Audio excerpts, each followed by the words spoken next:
Welcome back to the channel. I know, I've been gone for a long time. When I released the last video, I said I wouldn't do that again. But to be honest, I'm having a lot of fun with these long research, you know, channel videos and all that. Damn, I mumbled over my words right there. I'm having a lot of fun with these. Let me know if y'all like the longer, more detailed ones. This will probably be the longest video I've ever recorded, or if y'all like the shorter, simpler ones. I could probably do a mix and try to mix in a couple here and there of each. But for these long ones, it's gonna take me about 2 weeks, due to work-life balance and all that. So I've been watching a bunch of horror movies lately. Spooky season just ended, even a little before that. Um, so I've been watching them, and I caught a couple Easter eggs. Some I've never seen before, some I've heard about online but never watched in the actual movie. And I just wanted to see what other ones were out there. What other ones are out there that I thought were pretty cool. So I got a list of different Easter eggs from different movies. Some I've seen before, some I've never seen before, some I've never heard of. Mix of them all. A couple of them are pretty common. I try to find some that weren't as common as the ones you generically see on all the lists. So let's see how many of these you've heard before and how many you've seen yourself. Welcome to the horror movie Easter egg video. Billy in Insidious 1. Let's start this list off with a crossover between two iconic horror franchises. This All franchise, which has been running shit. I don't even know how long since I was a kid. Insidious, which is a more recent franchise but came on bursting into the scene. They're both very iconic and they have a thing in common. The director, James Wan. He by far is my favorite director. He uses very minimum CGI because he wants to give it that realistic feeling, and he does an amazing job at it. So of course, someone that great, gonna throw in some Easter eggs. Turn on Insidious 1, go to about the 30-minute mark when Josh is still at school. Class just dismissed. He's calling his wife saying he's got to stay late to do some test grades. Look behind him at the chalkboard. There's actually a drawing of Jigsaw on the chalkboard. There's also James Wan's name. It says James Wan X2, indicating that he is the director of both these films. It's a cool little cameo. I've seen a lot of people talk about it, but with him being my favorite director of all time, I've got to throw it in there. Check out the clip. Let me know what you think. Thanks, guys. We'll see you tomorrow.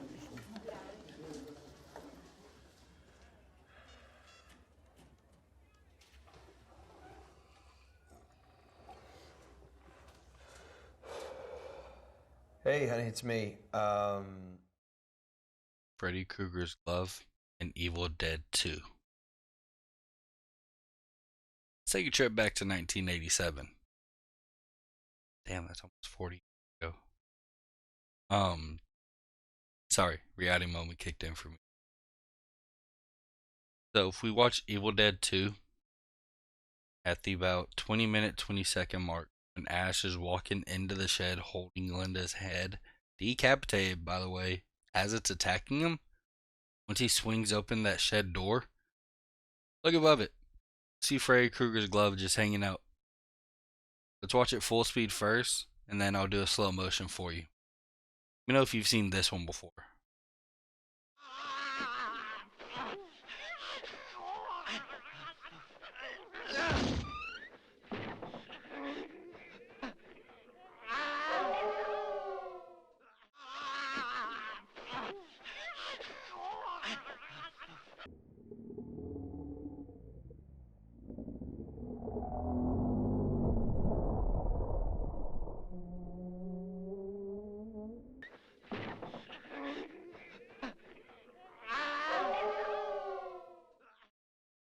Wes Craven cameo in Scream 1996.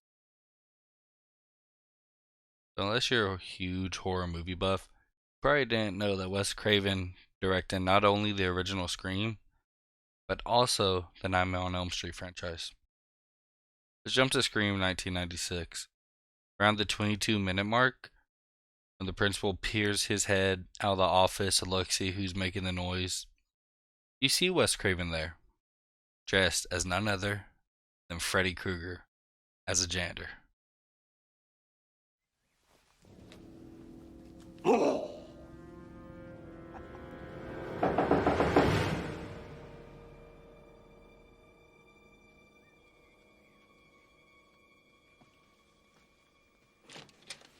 Yes.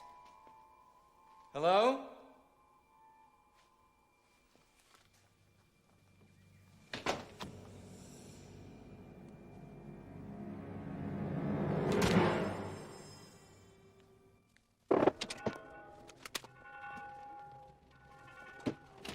Damn little shits. What'd you call me? Not your friend.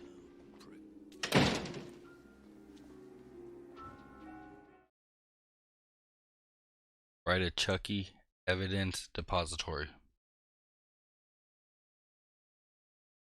This is by far the dopest cameo I've seen. It has 4 different references within a minute of the movie starting. Let's go to the 50-second mark. You see a hockey mask, which we can all assume is Jason Voorhees. A chainsaw, which we can all assume is from the Texas Chainsaw Massacre. And at the 55-second mark, you also see Michael Myers' mask and Freddy Krueger's glove. I'm going to play the clip now. Let me know if I missed one. There was a gun that they put a lot of focus on. I'm just not sure which one that was. So check this out. This is by far my favorite one.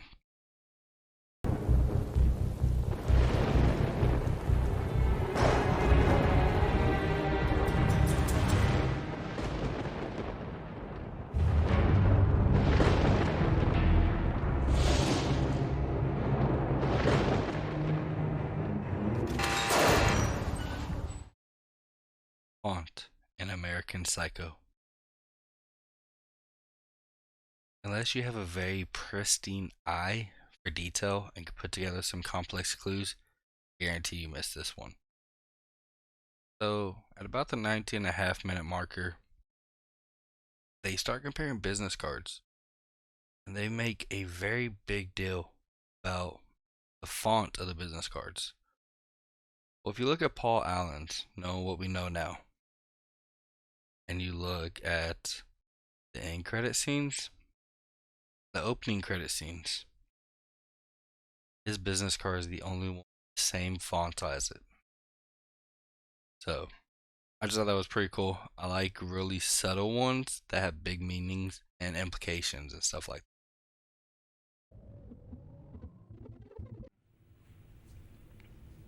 Let's see Paul Allen's card.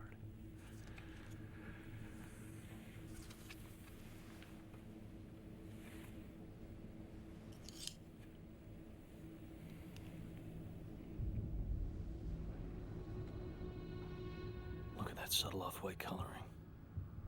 The tasteful thickness of it. Oh my God.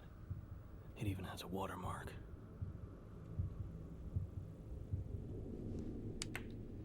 Something wrong? Patrick? You're sweating. Foreshadowing and Final Destination. On this one, I will apologize. I'm going to have to read from my notes. Try my best this video not to read from my notes. I've heard a couple people tell me that's the biggest negative they see with my videos. This is just a really long list, and in order for me not to mess up the timestamps, details, and things like that, I'm going to read off from my notes. Don't you love whenever you watch a movie and at the very end, or even periodically throughout the movie, you're like, wait, I should have seen that coming already. And it really catches you by surprise? They do that in Final Destination with 4 characters' deaths, 3 of which are foreshadowed in the opening scene. Let's go over each death, how it was foreshadowed, and how they died. Billy. First we have Billy. At the 18-minute, 50-second mark, you see Billy watching the plane takes off after they were kicked out. And he says, "There they go, here we stay," shortly before the plane explodes. I mean, I guess it is a good thing they got kicked off. Well, at this moment, it's a good thing that they weren't on the plane. If you watch real closely, you can see as he's saying that, the lights from the plane show a red line coming across his face, foreshadowing at the 1 hour 13-minute mark when they're at the train and the scrap flies from the train tracks, slicing his head off in the exact same spots the plane is shown slicing across his face at the departure scene. Hey, Alex, stop it! There they go. Here we stay. You're paying for my trick, Brownie. You're on that plane! You fucking brat! Oh shit!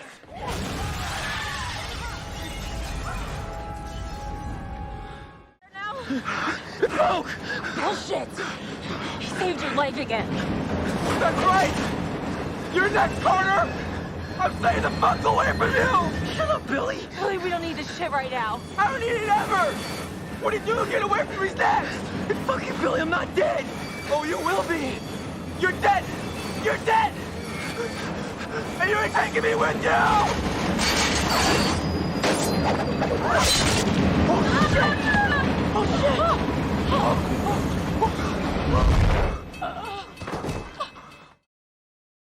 Terry. At the 19-minute 30-second mark, it pans over to Terry after the plane explodes and everybody's in shock.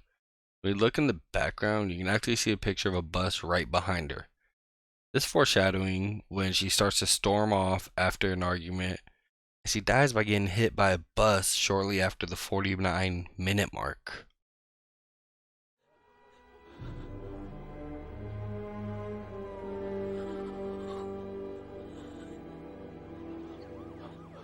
Now she's gotta move. All because of Brownie! Enough! Both of you! They died and we lived! Get over it. I will not let this plane crash be the most important thing in my life! God! I'm moving on, Carter. And if you want to waste your life beating the shit out of Alex every time you see him, then you can just drop fucking dead.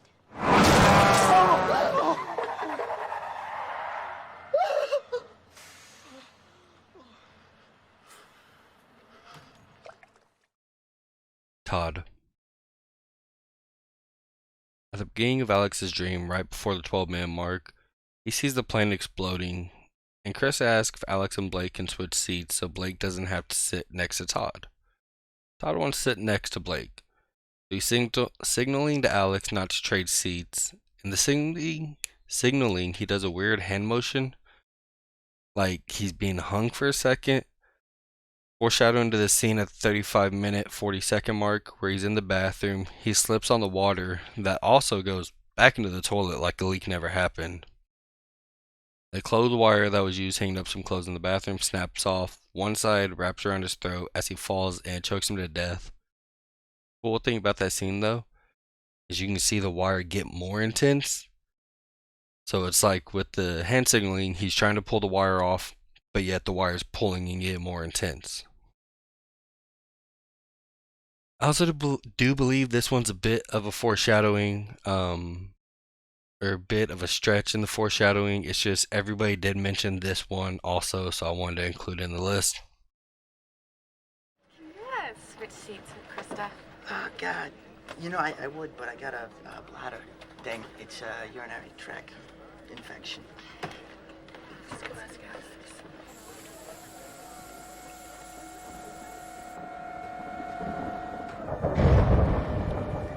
Alex, could you trade seats with Blake so she and I could sit together?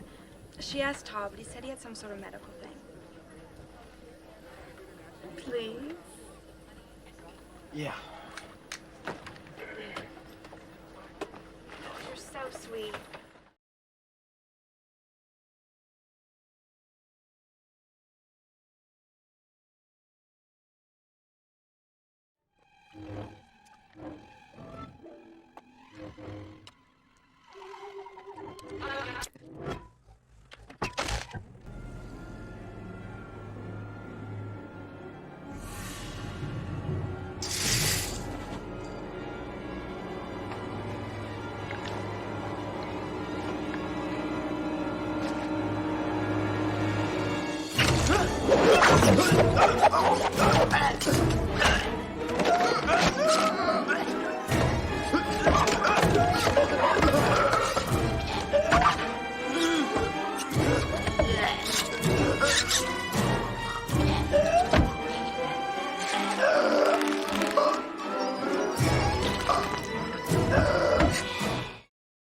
Valerie.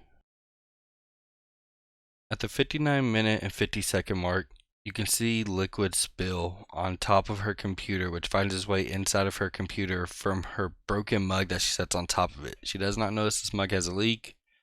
It is alcohol. I don't remember what kind of alcohol it had in it. Keep that in mind that it's flammable. Let's go to the 59-minute, 20-second mark. As Valerie is packing up her items, you can see the glass door in the background showing a dagger on it. Shortly after the 59-minute 50 mark, the computer explodes, sending a shard of glass directly into her throat. She goes up against the door, up against the dagger. She pulls it out, stumbles in the kitchen where she's being knocked over by an explosion caused by her computer catching the blood trail on fire. While on the ground, she reaches up to grab a rag, knocking over the knife, which leads to a knife plummeting directly into her. She reaches up, pulls it down, whole knife rack falls on her. Her stove then explodes, forcing a chair to fall back directly on her at the exact spot the knife is, sending it deeper into her, killing her. And even if she wasn't dead from that, the house blowing up shortly after surely killed her.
Okay.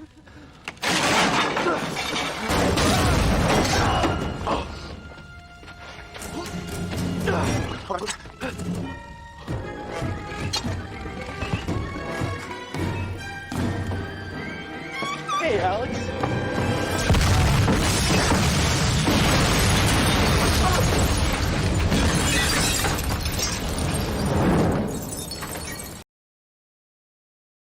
The Conjuring 2.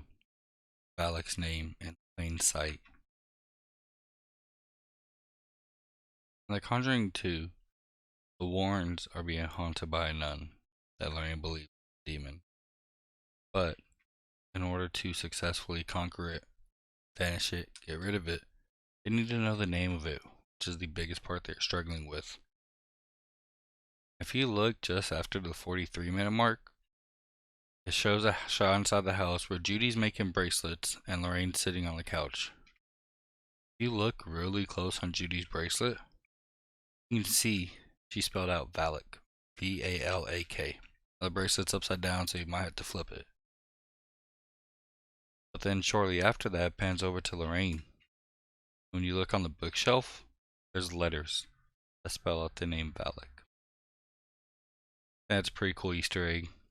And it's one that I saw online when I went back to watch the movie for a second time, and third, fourth, fifth. Then I noticed it every time after, and I was like, can't believe I didn't catch that shit the first time.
Judy?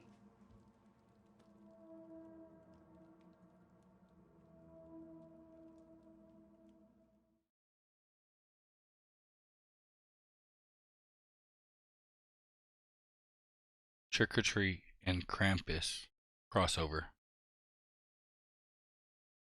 I don't know about y'all. I think of whole trick or treat and stuff like that. First thing I think about is the candy. And when I think about Christmas, family, presents, sweets, things like that. I know for a fact Michael Daughtry also thinks the exact same way. For those who don't know, he was the director in both films Trick or Treat and Krampus. And in the movie Trick or Treat, right after the opening scene, during the credits, at a little before the 7-minute marker, you see the character holding a little lollipop shaped like a pumpkin, jack-o'-lantern. Well, in one of the deleted scenes, actually, in the extended cut, Krampus, kid goes into his room, opens up his candy stash. What do you know? The same lollipop box, shaped like the same pumpkin / jack-o'-lantern. Jack-o'-lantern. Whoopsie. So, I don't know about y'all. I've never seen that kind of lollipop in real life before. Could be very common. I could have just never seen it. Or, could be an Easter egg that he left in there on purpose for us. Let me know what you think. Take a look. Let me know if you've seen one of these in real life.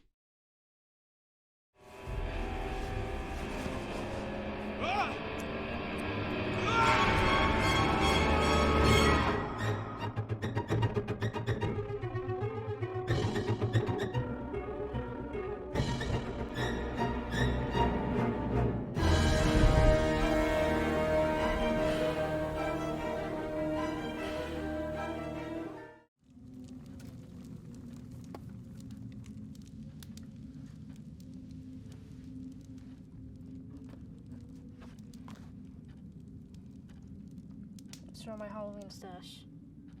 Thanks.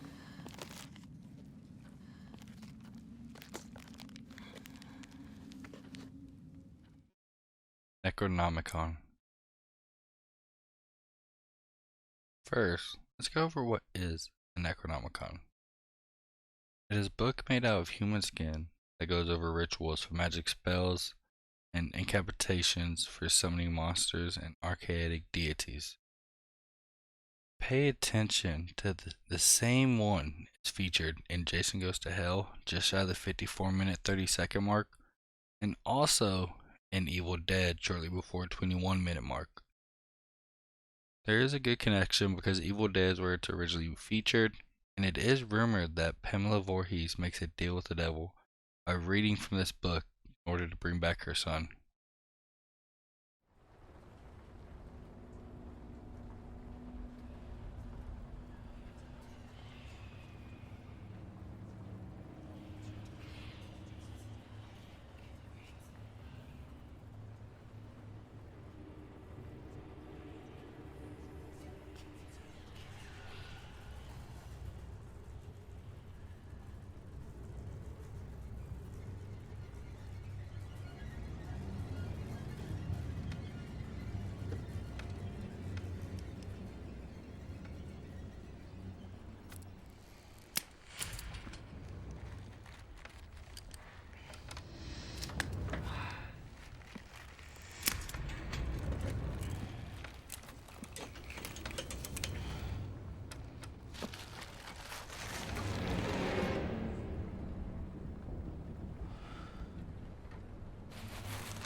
Naturom de Monto.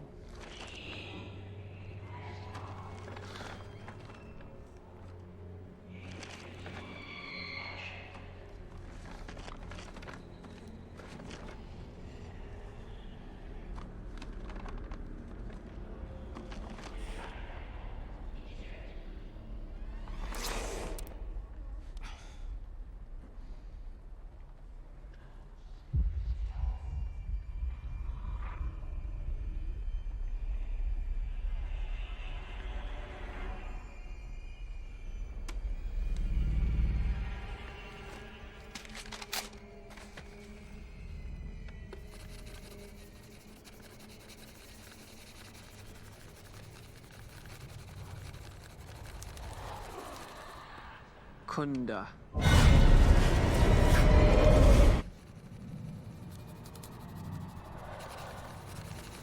Estrada.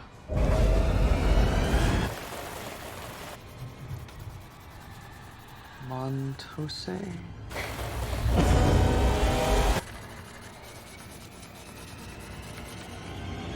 Honda.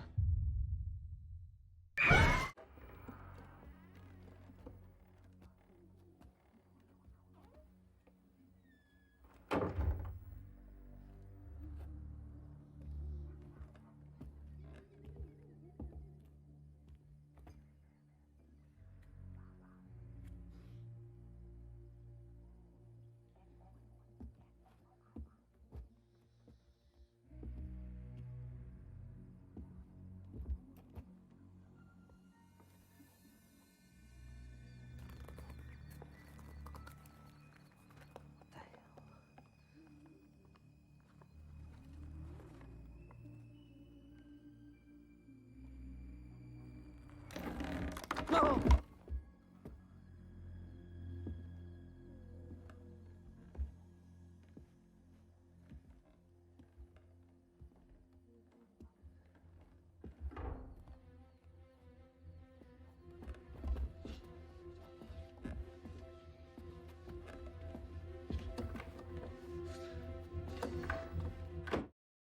Amistad 2 Scary Movie Rating.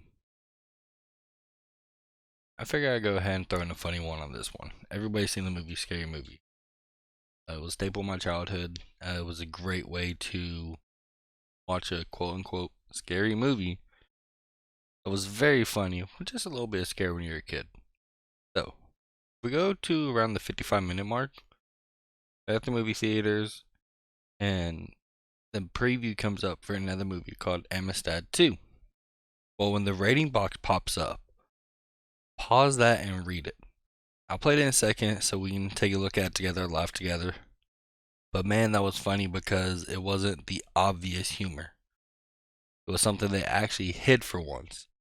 That gave me the giggles. I completely forgot about this scene. I remember noticing it whenever I was a kid. My big brothers actually one noticed it and pointed it out to me. And I just thought it was funny, and I figured I'd throw it in with here because it technically is an Easter egg. Let's watch it together and get a laugh from it.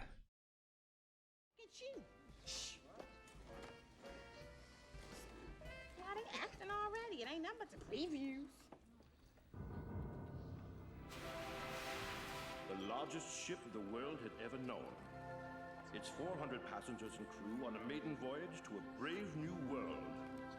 A journey that would change their lives forever.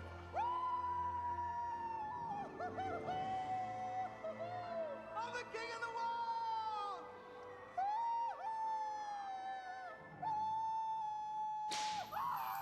Amistad 2. The Santa Rosa City School District Governing Board. I know we've had that one instance where we have somebody agree to do something and back out last second. Well, that type of situation almost led to the very first Scream movie being delayed, possibly not even coming out. They had a deal worked out with Santa Rosa High School where they were going to be able to film on the premises. The Santa Rosa City School District Governing Board found out about it and decided to put a halt to it. They said no. We're not doing this. So if you take a look at the credits, they do shout out Santa Rosa City District Governing Board in a section that says absolutely no thanks whatsoever to. So, for all of eternity, that will be the final credit in the end scenes. The pettiness will live forever, and I love it. Because if Scream did get delayed or never came out, who knows what kind of effect that would have caused. Maybe the directors rushed something so it's not as good. And also, if it did come out and they did use that district, we would say movie wouldn't have been better because they would have more time to edit. They would have had more time before their deadlines. So the Santa City School District Governing Board, and that's long. Thank you for attempting to screw over one of the greatest horror franchises of all time. Check it out here.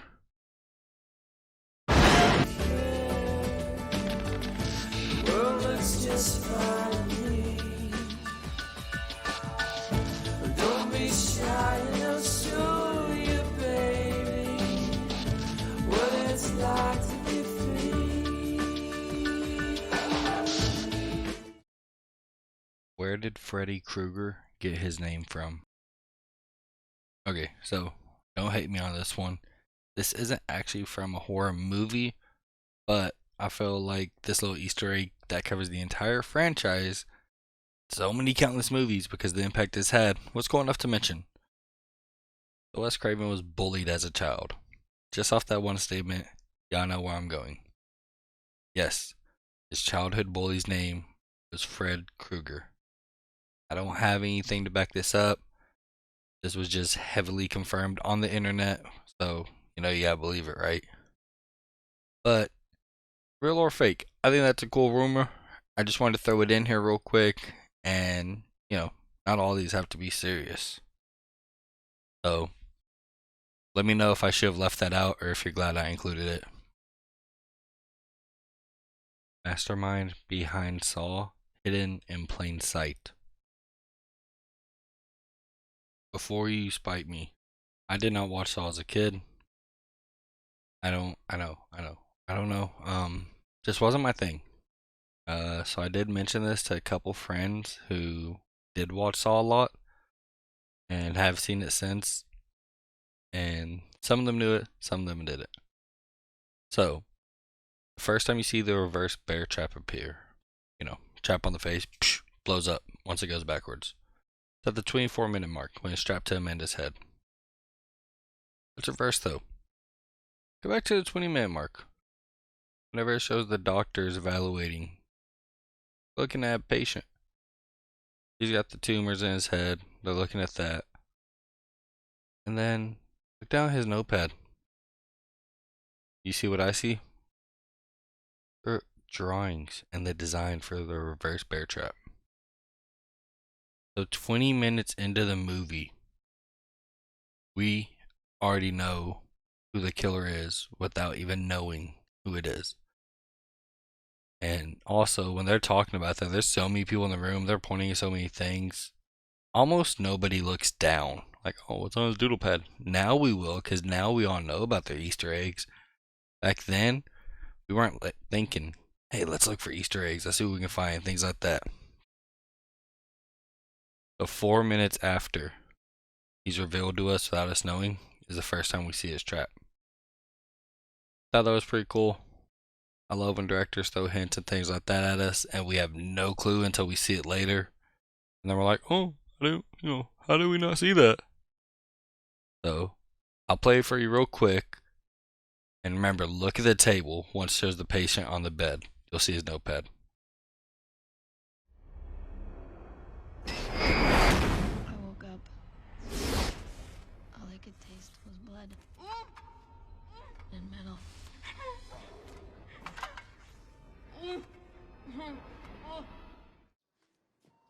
Patient has come in for a standard checkup, by which we are able to monitor the rate at which his condition is declining.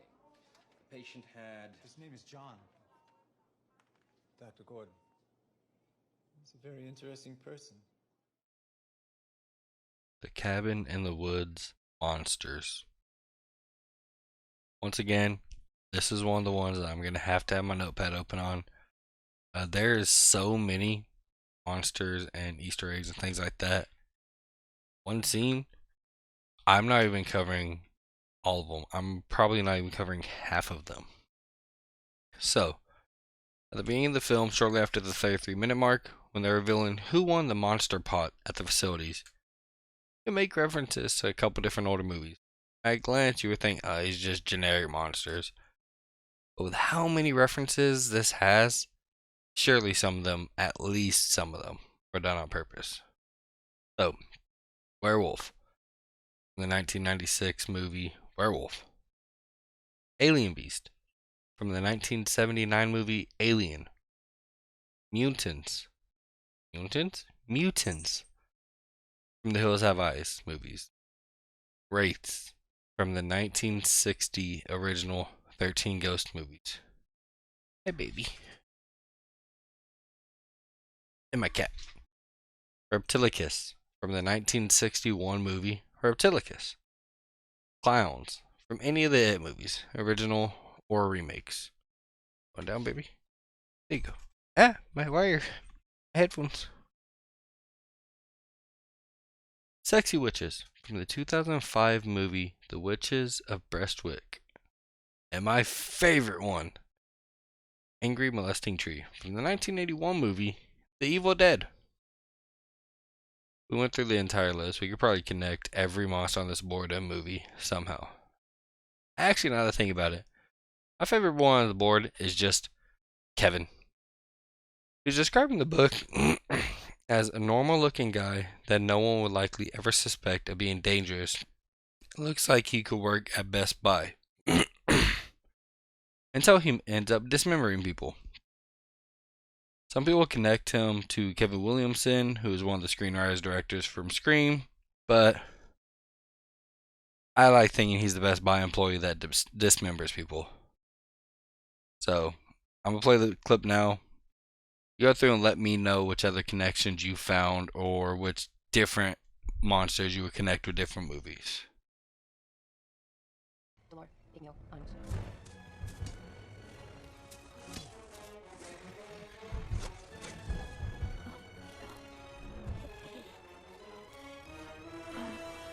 have a winner.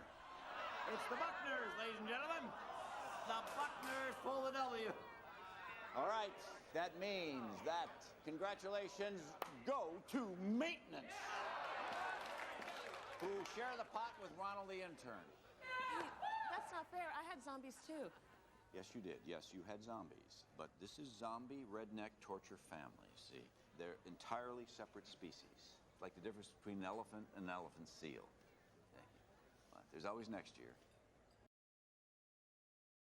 Us by Jordan Peele. Okay guys, I swear this is the last one I need my notes on. So I've done better than I have in a lot of previous videos, but this is the last one I need them on. The Jordan Peele film Us. There's a couple different references, one of which is a shirt, Thriller shirt, Michael Jackson. But there's a different one specifically that I would like to cover. Shortly after a 19-minute mark, you see Jason wearing a Jaws t-shirt on the dock at the beach. That's a common shirt, it's a beach, who cares, right? Wrong. In an interview that Jordan Peele did with Kevin McCarthy, Jordan Peele states he did reach out to Steven Spielberg for permission to have the character wear a Jaws t-shirt. Steven gave him the green light after Jordan states he did a lot of begging. To me, that speaks a lot about Jordan Peele's character to reach out and ask permission for something as small as a t-shirt that characters are wearing. I know there are probably, potential lawsuits, things like that. I don't see Steven Spielberg as that kind of guy to sue someone over a t-shirt. I think Jordan Peele just mainly did this out of a respect factor.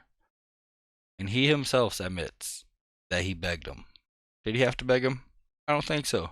But hey, might as well come out strong if you're going to come out at all, right?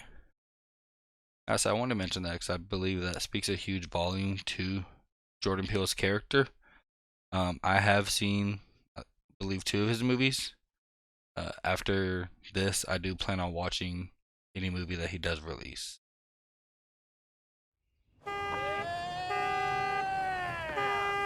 That's right. What is it? You obviously thank Spielberg in the credits. Evan wears a Jaws shirt to the beach, which I've actually done before because I thought it was kind of funny to wear a Jaws shirt to the beach. Can you talk about did you work with him at all? Did you say, hey, can I use your shirt? Like, do you reach out to Spielberg for that? I do.